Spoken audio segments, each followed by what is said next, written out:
میخوام حرف دلم رو امشب عرض بکنم. من افتخار میکنم رفقا، بزرگترا، اونایی که تو خونه نشستید، ما همیشه تاریخ باید ورق بخوره بعد بگیم یه علی بود، یه حسینی بود.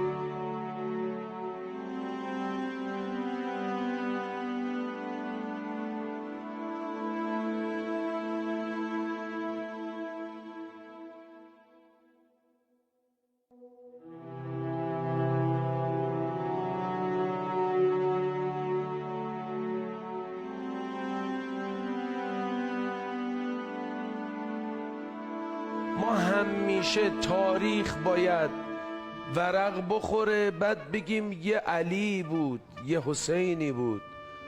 کاش ما بودیم اون زمان. نکنه ما قدر نشناسی کنیم.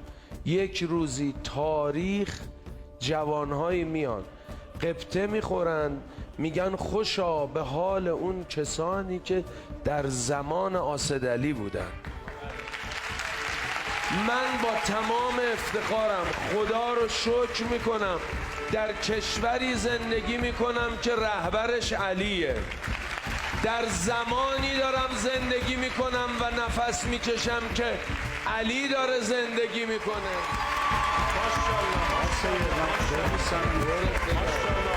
ماشاءالله.